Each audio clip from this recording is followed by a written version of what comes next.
Welcome back. In this video, I'll do an overview of the nervous tissue cells.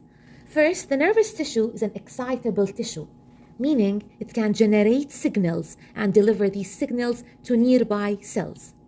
Second, the nervous tissue cells are the neurons and the neuroglial cells. Neurons are the functional cells in the nervous system. They are classified based on their function, meaning what type of signals they carry, and based on their structure, meaning how they appear under the microscope. Under the functional category, we have three types. We have motor efferent neurons, interneurons, and sensory afferent neurons. On this model, we have the three functional types of neurons. In yellow, we have the sensory afferent neuron that carry the signal from the periphery, the skin, toward the central nervous system. And we have the interneuron in green that integrate the signal between the yellow and the orange neuron. And we have a motor efferent neuron that carry the signal from the CNS toward the periphery, the muscle. On this poster, we can see the three functional types of neurons. In blue, right here, this is the sensory afferent neuron that carries the signal from the skin toward the central nervous system. This is an interneuron that integrates the signal between the sensory and the motor efferent neuron. So this in red is an efferent motor neuron that carry the signal from the CNS toward the periphery, the muscle. Moving to the structural classification of neurons, which means how the neurons appear under the microscope, we have multipolar neurons, bipolar neurons, and unipolar neurons. Multi means more than one process.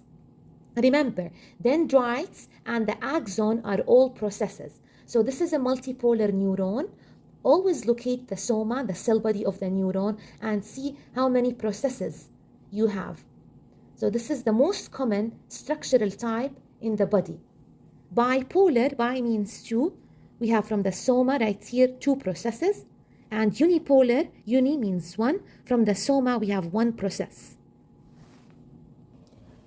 This neuron is an example of a multipolar neuron because we have more than one process originating from the cell body.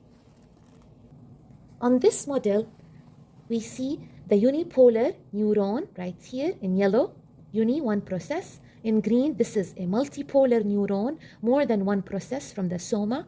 In orange, this is a multipolar neuron. We have more than one process from the soma, the cell body.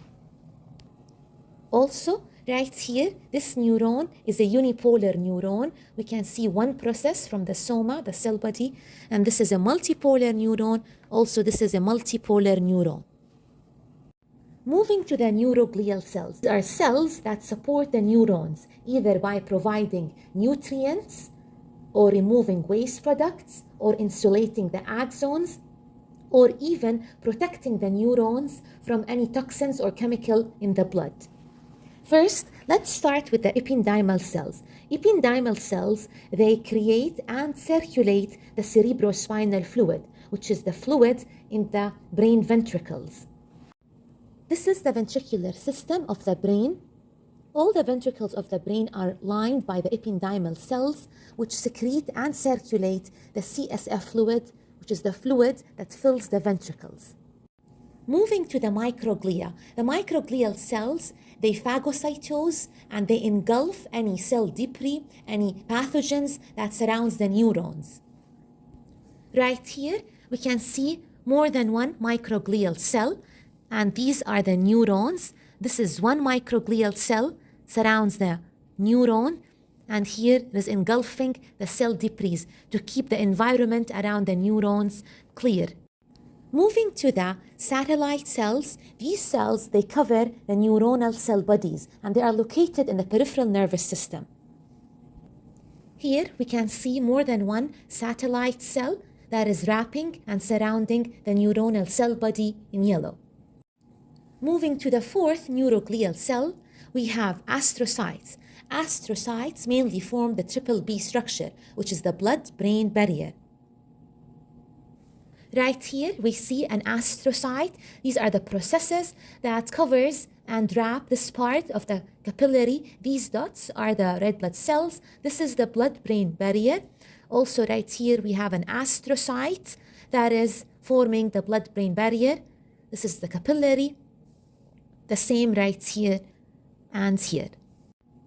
Moving to Schwan cells and oligodendrocytes, these two neuroglial cells, they have one thing in common, which is both of them, they myelinate and insulate the neuron axons. Now the difference is Schwan cells are located in the peripheral nervous system, whereas oligodendrocytes are located in the central nervous system. Central nervous system is the brain and the spinal cord. The peripheral nervous system is the nervous tissue outside of the brain and the spinal cord. The second difference between these two neuroglial cells is oligodendrocytes, they myelinate more than one axon, whereas Schwan cells, each Schwan cell myelinate a segment, a part of an axon of a neuron. So right here we have one neuron and we have two Schwan cells. Each Schwan cell myelinate a segment of the neuron. Right here we have an oligodendrocyte. This is one oligodendrocyte that myelinates more than one neuronal axon. The same right here, we have one oligodendrocyte myelinating two axons. Here we have three axons myelinated by one oligodendrocyte. To summarize, first of all, we have the neurons and we have neuroglial cells in the nervous system. This is a Schwan cell that myelinates a segment of the axon. This is a neuroglial cell. That's an oligodendrocyte, a neuroglial cell that myelinates more than one axon. It is located in the central nervous system. This is an astrocyte that forms the blood-brain barrier right here. That's an ependymal cell, which is also a neuroglial cell that circulate and produce the cerebrospinal fluid in the ventricles. This is a microglial cell that phagocytose all the cell debris surrounding the neurons.